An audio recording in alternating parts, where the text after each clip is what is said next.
Hey everyone, this is Tim from Your Six Studios. Today in this video, I'm going to be showing you how to install Ubuntu Linux on your computer or even your laptop. And I'm just going to be using a small flash drive, just like this one. So you need at least, I think, like 8 GB. So, I mean, if you got something just laying around, it'll probably work. So this one is 64. Now, when we go over to our computer, we need to download some software. So the first thing we want to go ahead and get is just the download for Ubuntu because it could take a while. So let's go to google.com on the top right there and just enter that in. And then we can just simply type in Ubuntu Linux and we should be able to find it. So let's go to Ubuntu and then we got download right here. And we should be able to find this download link right on the top. So if we go to this right here, we can see the direct URL once we select it. So it's just ubuntu.com. So let's select it. Otherwise, you can go to the download link down here. But on the top, we can see it says ubuntu.com/download/desktop. And then we can go to the downloads desktop. And there is a download link right here. There's going to be a couple different versions. I like the LTS version because it will keep updating for 15 years, it says. Probably longer than that. But if we go down to the Ubuntu 25.10, yours is probably going to be different. But this says it's only going to maintain it up until 2026. So I'm going to go with the LTS version. So you can see it's 6 GB. So you need at least 6 GB on your drive. So we can go to download right here. And we might have to sign up with like an email address or something like that. But looks like it popped up for me. So just download this. And it's going to be in your downloads folder. So look where you're saving it. So just save it into a location where you can see it easily. So I got downloads. I know it's there. Now there's going to be another program we need to go ahead and get, and this is going to help write it to the flash drive. So this is called Etcher, I believe, right here. And this is very useful too. So this will take our drive and allow us to write Ubuntu to it. So it's called Etcher. So let's type it in to Google. Etcher. And then we can go to space. And we can see it right here. This is going to be the new website. I think it used to be something different in the past, but lenaetcher.io or whatever. So let's just go here. And then here's the direct link now, etcher.balena.io. It used to be something different. And then we can scroll on down, and here's the download link right here. So let's download Etcher. And we got a couple of different links we can choose. I got Windows, so I'm going to choose Windows right here. So if you have a Mac, or if you're doing this from another Linux computer, you have those downloads there. So let's go to download. Should pop open. Just download it and install it. Okay, now that we have that installed, and I have it open right here. It's very easy. Plug in your flash drive. I gotta make sure I do that right now. So let's plug it in. And it might pop up on you. That's fine. Just go to cancel. I don't think you need to format it or anything. Let's go to flash from file. And now we want to locate our download file for Ubuntu. So you can see in my downloads, that's where I had it before. And I could just select it. I think I could select the folder here. Otherwise, I got this right here. I choose Ubuntu 24. Then select the target. I got my PNY drive, my flash drive. Make sure you don't choose your external hard drive by accident. It looks like there's two hidden ones. Those are system drives. Okay. So let's select my one target and then go to flash and then go to yes on this little permission that pops up on you and it should start. And it might take like, I don't know, maybe 5 to 10 minutes to complete this process.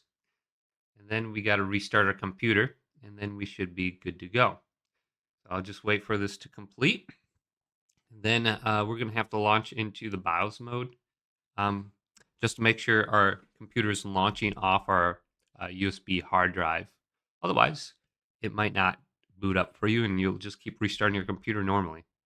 Okay, so I have my USB drive now with Ubuntu, and I'm just going to simply put this to the side. I'm not going to plug it in quite yet, but on my computer, I want to go to the Windows Start menu, and under the Windows Start menu, I want to go up to Settings and just choose Settings. Now under Settings, go to where it says Windows Updates. Go to Advanced Options. Go to Recovery on the bottom. Go to Advanced Startup, Restart Now. Then go to Restart Now. And we want to launch our computer into the BIOS menu so we can properly boot off of this USB. So if you don't have like a CD or disk drive, you'll probably just be able to plug this in, it'll work fine. And then when you restart your computer, you'll be launching into the Ubuntu launcher or installer. But for someone maybe like with a laptop, you got a CD drive, and I think we'll boot off of that first before your USB. So we want to go over to Troubleshoot, Advanced Options, UEFI Firmware Settings right here. Go to Restart. And this will launch us into the BIOS menu. And your computer, you might have a different BIOS menu because your manufacturer or whatever. But you'll see something that has boot options 1, 2, 3, 4. So let's go on down to boot option number 1 and just switch this to USB hard disk. And then press enter. So I'm using the arrow keys. Otherwise, this is going to be labeled your USB drive, whatever it's called. Now I'm going to plug this in. And then I'm going to go on over to save and exit. Press enter to save the changes. Now my computer is going to restart, and I have my USB drive in the computer right here, and then it should launch into the installer now. So I can see it's lighting up, and then here it is. It looks like this installer is a little bit different for the LTS version. And then try to install Ubuntu. I guess we can just go there, press enter. So it's going to go ahead and just restart on us, and here it is. Okay, so I basically had a spinning loading screen for, it seemed like maybe 3 to 5 minutes, and it's finally getting to the point where it says it's preparing Ubuntu. So just hold on if you keep seeing it loading. Okay, and now we have the option to choose our language. I'm going to choose English. Go to next, and then accessibilities. I'm just going to go to next under this. Then the keyboard English, and then do not connect to the internet. Well, we could do this later, so you can connect if you want. Connect to Wi-Fi right here, and then go to next. Seems like this is a lot easier than installing anything else. What do you want to do? Let's install it. Okay. Interactive installation, automatic installation, default selection. Web browser, basic utilities, okay. Install third-party softwares. Yeah, let's do that. Okay, now we have the option, how do you want to install Ubuntu? So we can erase the disk and install Ubuntu. So I'm probably just going to choose this. So whatever hard drive you have, installed right now, I would probably unplug everything else. So we got to come up with a name and stuff for my computer. It looks like a password. Can we uncheck mark this? So let's just do Tim, and that works. Got to come up with a password, require password at login. Okay, let's just do this for our password. And then just do it again. And see if this works. Okay, and then we go to next. And then we got the location for your time zone. Let's do Chicago. Yep, that'll work. The Americas. And we can go to install. Review my choices. So I would highly suggest before you start this process, you detach any additional drives. So you got a USB drive, external drive. Only keep one hard drive in, or SSD, NVMe, whatever you're using. Otherwise, you might accidentally copy Ubuntu over to those drives and erase everything. So unplug every drive. that you have connected. That's a big warning. Otherwise, you might run into some issues and you might delete a bunch of data. So it's installing the updates for the system and stuff right now. And we should be good to go. Very easy, quick process here once we get started. Just takes a little bit of time to load. Okay, so it looks like it's done installing. Remove your USB drive right now, otherwise you're going to continue to launch into the installer. So we can go to restart now. And the computer is going to restart, and we should have Ubuntu up now when we get back into it. It says please remove the installation media and press enter. I already did that, so let's press enter. And we can check this out, and since I don't require a password, it should just boot directly to the desktop. And then we can download Steam, and we can connect to the internet, and we can start gaming or doing whatever. And for the most part, this is an easy experience. The transition from Windows to Linux.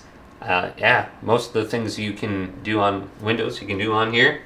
Except there's a few games like that use anti-cheat you're not able to really play. But other than that, it's a good experience. So this is what this desktop looks like for Ubuntu. It's a little bit different than Mint and the other distributions, but yeah, just jump in this and start learning it. Maybe it's a good thing that this has a little bit different layout just because it's unique in that reason. So we can start connecting to the internet. We can just go through here. We don't need Enable Pro or anything like that. Share my data. We can share if you want, but you know, that's good enough. We got the App Center. That's one thing I like about Linux. You got the App Center, makes it so easy just to find things. So let's just grab this and we can explore and go through here. And yeah, we can check out all the different apps and games. I'd probably just get Steam though. So we can finish this setup. And then we should have the option for Wi-Fi up here, so we can get connected right away. And then connect to the internet and start downloading things. But yeah, check this out. It's a great experience using this now. It's very easy to use, and all the apps pretty much that you use on Windows, you can use on here. Hopefully this video did indeed help you out. Did, leave a big thumbs up and subscribe my channel down below.